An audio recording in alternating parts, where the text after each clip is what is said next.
Good morning. If you can't hear, move in. I do not talk loud. I'm a Confederate captain and I do not have to talk loud. In fact, I can whisper and they'll do exactly what I've told them to do or I'll shoot them. That's simple. Civil War. You're all interested or you wouldn't be here.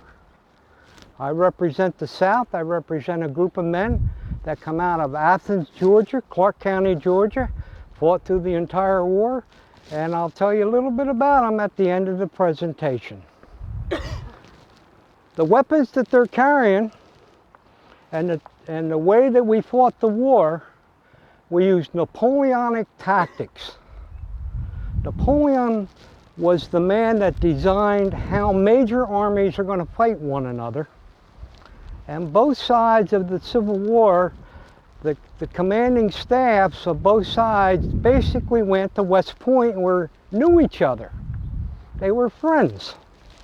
They had different philosophies, but they knew each other very well.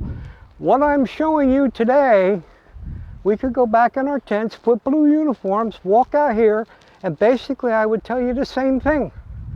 Both armies did the same thing. I'm going to tell you a little story later, and you're going to start to understand a little bit deeper about the Civil War through the story. But right now, we're going to talk about gun firing. Basically, these fellows all have replicas of 1861, 1863 Springfields and Enfields. That weapon fires a mini ball.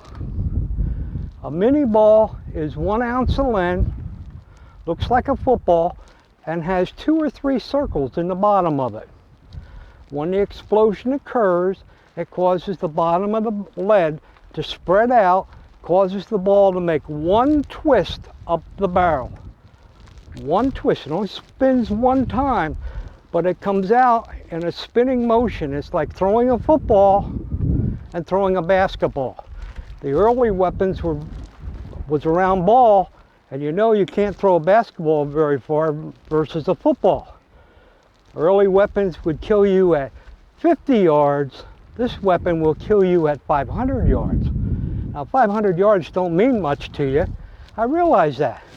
But everybody look across the field. If you were over there in that fence line on the other end of the field and you got hit with one of these bullets, it would kill you.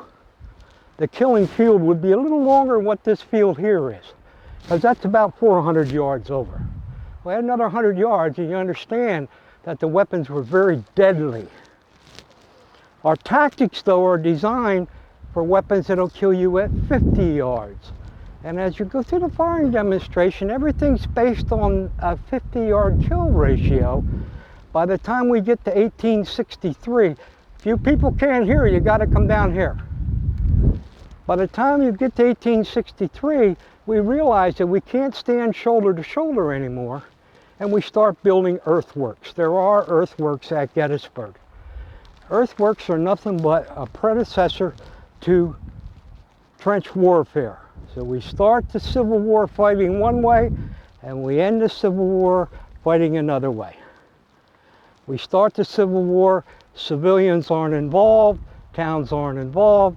We end the Civil War in surrounding towns and bombarding the civilians in the towns. Our philosophy changes in that 4-year period.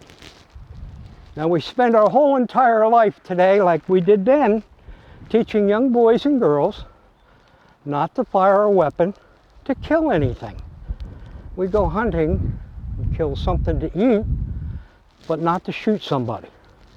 Then we take a young boy today, like we did then, put him in a uniform and tell him to go kill somebody. Very difficult thing. We're finding out, like we've found out from every war, when the boys come home, it's very hard to turn that part of your education off and go back to the way you were before you didn't kill somebody. To fire a Civil War weapon takes 9 steps. The command that I'm going to give is load in 9 times. There's 9 steps. The whole group here is going to do it all at one time. 9 distinct steps. first command that I'm going to give is attention, load. At which time they bring their weapon out in front of them, barrel facing away from their face. So if I prematurely went off, it wouldn't burn the front of your face. Handle, cartridge. At this point in time, they reach back into their cartridge box, and their cartridge box has 40 rounds. They're packed in 10 to a round, and in every pack there's one blue round. The blue round is a Williams cleaner bullet. It looks like a regular bullet, but it looks like it has a dime welded to the bottom of it. And what happens is you put that in your 7th to your 10th round is when you put that into your gun, and it cleans the inside of the barrel so you can continue fighting. If you use it on your first round or your second round, by the time you get to your 10th round, you can't get the bullet down the barrel because there's too much garbage in it. So they all knew this. One bullet, one Williams bullet. And if you go in and you look at the bullet displays, you'll see a Williams bullet in it. It looks like it's got a dime in the bottom of it, and that's what it's for. Tear cartridge. They would take the cartridge to their mouth and rip the front of the cartridge. You know what's neat about this is in the Civil War, to tear a cartridge requires your 4 front teeth. It was till 1938. To be an infantry soldier in the United States Infantry, you had to have your 4 front teeth. I will repeat that. It was till 1938 when the United States Army understood they no longer tore cartridges that went away at the end of the Civil War. So when we think our government takes time to do things, it took time at that time to do things too. It didn't happen overnight. Now they bring their cartridge up. Looks like 2 of them already did. And what they're going to do, what's the next command? Charge cartridge. At which time these 2 guys went ahead of themselves because they're so used to loading. That's what happens when I'm dealing with sergeants and corporals that are generally given this. They're charging the cartridge, and what they're doing is they're putting 60 grams of powder down, and they're putting that 1-inch bullet in. Well, that's the part you're not seeing because that's the part we're not doing. But they would take the thumb and push the bullet down then, so it was even. Draw rammers. They draw the rammer, ram cartridge. At this point, they drive it all to the bottom. Now, what's neat about this is, if they neglect the next step in battle, their rammer is going to go downfield. And if their rammer goes out with the bullet and goes downfield, they now have a 9-pound club because they can't load their gun. And when they ask their file partner to use their rammer, their file partner is going to look at them right smack in the eyes and say, "You already lost your own rammer. I ain't giving you mine to lose."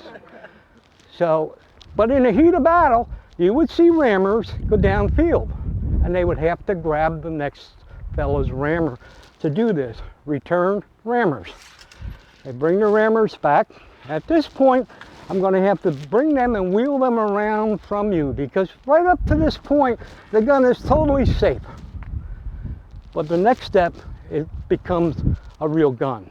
So what I'm going to do is shoulder arms, left wheel, march,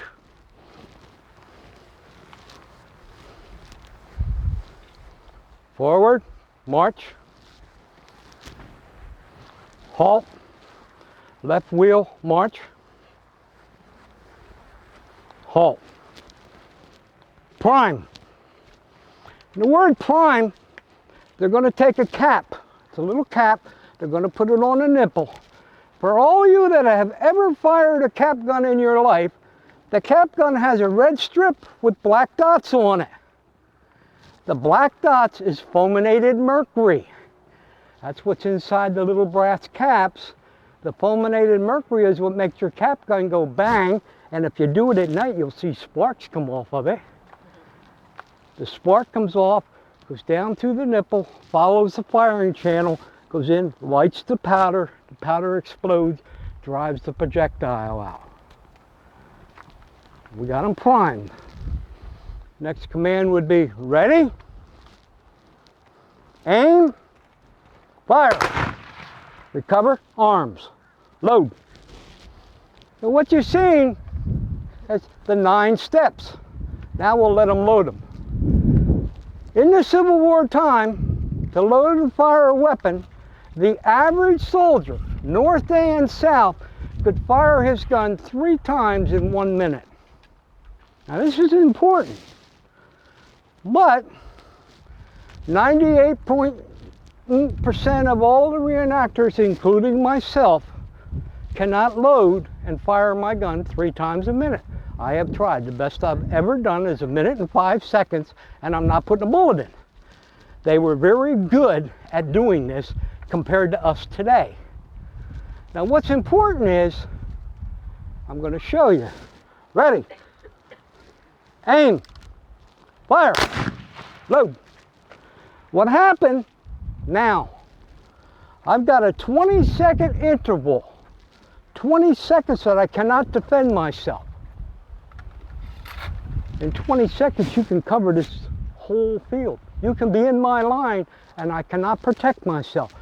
So if I fire my entire company or brigade or regiment or corps for a 20-second period, I cannot defend myself. Now most battle lines are columns of 2. Form 2 columns. March.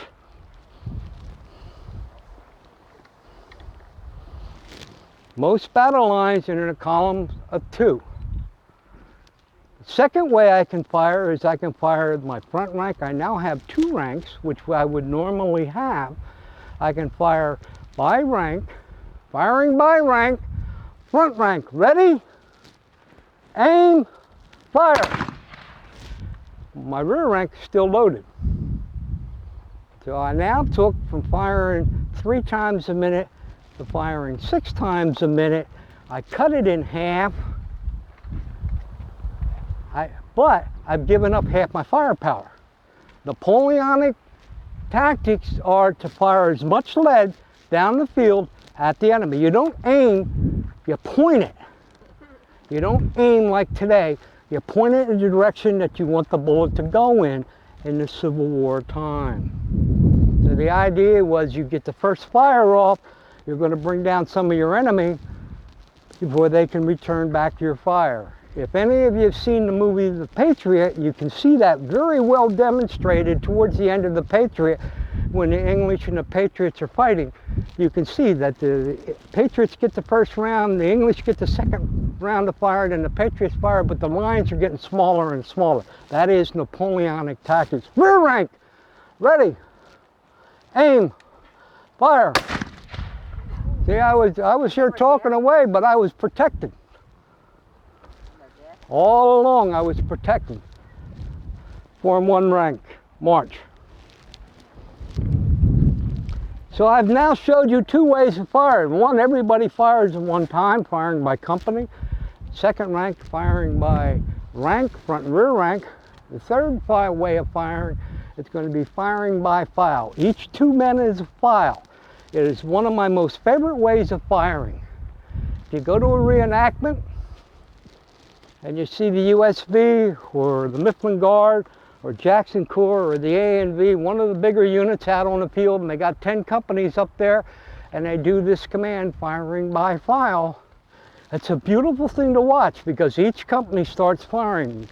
Bang, bang, bang, bang, bang, bang. You look over at your wife or your husband and say, boy, that looks pretty neat. You know, they're really neat. And then all of a sudden chaos breaks out and they're firing from all over.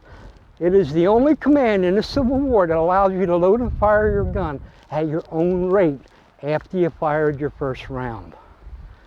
Firing by file from the right, commence firing.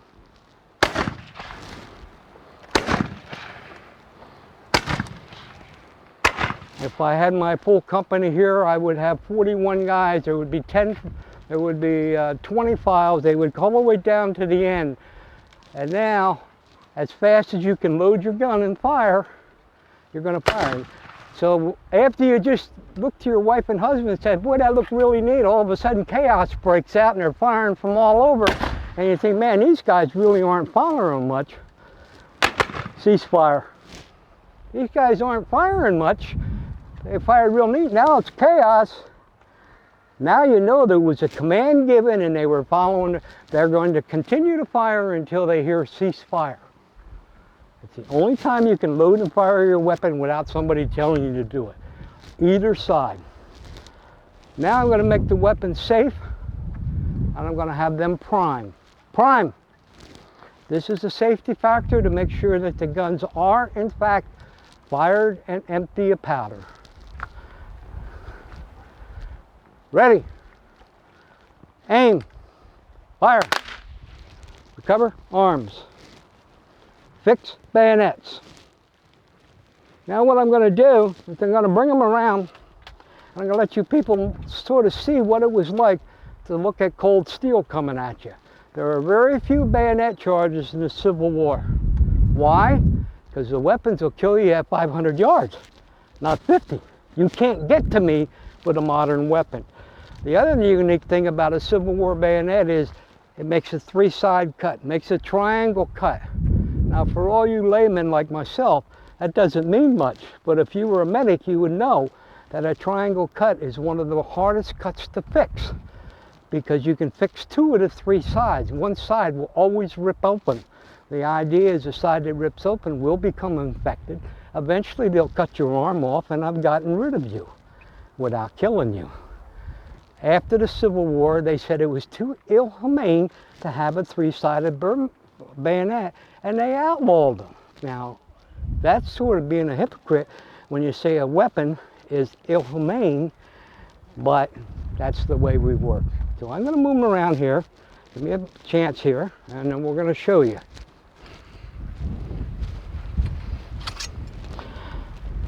Left wheel, march.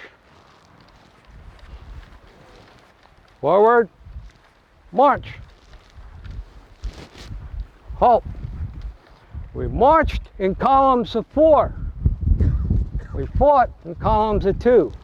But I'm going to reel them around here. Left wheel, march. Charge, bayonets. Halt. Recover, arms. On fix, bayonets. Now what you didn't notice, they used the Confederate shoulder. The Confederate yell is in 3 parts. It cannot be duplicated except by a large group of people. That's why you can't hear it. The Confederate, that yell that was used, the first part of it is 3-part movement. The first part is a ah, the top of your voice. The second part of it is a ho at the lower part of your voice, and the third part is ha in the middle of your voice range. Now, one person doing ha ho ha doesn't sound like much, but you put 1,000 people together and you don't synchronize it, all of a sudden it's a unique scream. And it brought terror to the Yankee lines because they knew that the Confederates were coming. It cannot be duplicated because you need a big group of guys to duplicate it. They did that, but it just sounded like they were hollering. But you multiply these few guys by 10,000 guys, and all of a sudden you realize, wow, that really sounds different. It's why nobody can show you, because you can't do it individually. If you would like to hear what it sounds like with a group of people, there is a guy that went up on the computer. He took one person, put the 3 of them, overlapped them on one another, and it has 1,000 of the same person doing it. And you turn it on and you will hear it. If you go Rebel Yell on your computer at home, bring it up and listen to it, and you'll realize there's the 3 parts to the yell. Ladies and gentlemen, company, present arms. I know we're small right now. This is 44th Georgia, Company C. Order, arms. Sergeant, return the men. But before you do, when he returns the men, It's the only time that they're allowed to speak back at me. Remember when I started this and I said I'm a captain? I have 3 bars up here. It represents a fence. First post is kind of easy to step over. Second post, which is a first lieutenant, a little harder. 3 bars up here, it's really hard fence to get over. That's what that represents, a fence post. 3 fences, I'm a captain in the Confederacy. Break ranks, march. Ah! And believe me, the captain doesn't sometimes listens to his men when they break ranks. Now I'll tell you a little bit about the 44th for about 2 minutes. I don't want to bore you to death. The 44th Georgia come out of Clark County, Georgia. They fought the entire war. It was 1,425 men that served in the 44th Georgia. Out of 1,425 men that served in the 44th Georgia, only 9 surrendered at Appomattox. But we were at a place called Sailor's Creek. 2 days before Appomattox, and at Sailor's Creek, they captured over 800 of us. So we didn't all die. We were all at Point Lookout in a prisoner of war camp. Okay, this day, 150 years ago, yesterday, we had just crossed at Hagerstown, Maryland, on our way to Carlisle, Pennsylvania. We are going to come into Carlisle the week before we go to Gettysburg. While we're at Carlisle, one of our sister companies is north of your little town of Harrisburg here and burns the bridge. When we burned the bridge north of the town, we knew what the town looked like. We knew what the Susquehanna looked like. It wasn't a secret. We were in Carlisle for a week. We scared the devil out of the people of Carlisle when we marched into Carlisle. But one of the first things they found was, number one, we spoke English. That surprised them. Number 2, we believed in God. Very religious. And we were very religious, as was the Yankee Army. That surprised them. And number 3, we had wives, mothers, and daughters back in Georgia, and we wanted to tell you about them. What's really unique is from the Carlisle newspaper, when we march out of Carlisle and we're marching to Gettysburg, as we're leaving Carlisle, the ladies of Carlisle, you would think we were their army leaving town, not the Confederate Army. They all baked goods and cake and had goods and cake and stood out in the road and were crying as we're leaving the town. We're the Confederate Army leaving a Yankee town, and they're sorry to see us go. Because they now understand that the Southern Army and the Southern people were Americans too. We fought over a principle. We're taught that all of us have slaves. Most of the soldiers never owned a slave. Most of the soldiers that fought were fighting to protect their country. And by the way, when you go home tonight, look up in Webster's dictionary the word Civil War.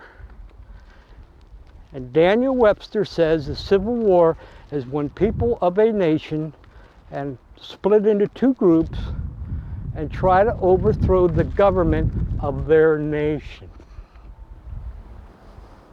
At no time between 1861 and 1865 did the Southern people ever want to overthrow the Northern government. So I guess when the people from down south say it's a war of Northern aggression, if you take a step back and you're honest, you realize that's what it is. The North comes down and forces us back into something we don't want to be a member of. So it ain't a civil war, as we all have been taught. Isn't it a shame that we don't call things what they're supposed to be? I thank you for your time. I hope you have a lovely day. If you have any questions, I'll be glad to answer them. You are more than welcome to come into camp and talk with the boys. I do want to apologize to everybody that I have such a small company here. I actually have a company of 42 men that fight, and unfortunately I made a mistake. We're fighting 3 of at least 4 weekends in June. And for all you men and all you women that have husbands, I'm going to say it's kind of simple.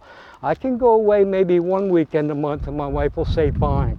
I can get away with going away 2 weekends, but when I say I'm going away 3 out of 4 weekends, she's on top of me like you wouldn't believe.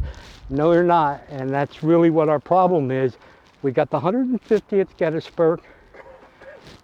In 2 weeks, in the blue-gray, when you see the charge on Sunday on television, the 44th will be part of that charge, and we are going to be in Armistead's brigade. We are going to be the people that are going to be closest to the wall. We're going to be part of that group. So when you see television on the news, because it will be on the news, and you see the charge, the Pickett's charge, and you see the group coming to the front, you can turn around to the people that might be around you and say, I know some of those guys. That's the 44th Georgia. Thank you very much. Have a nice day.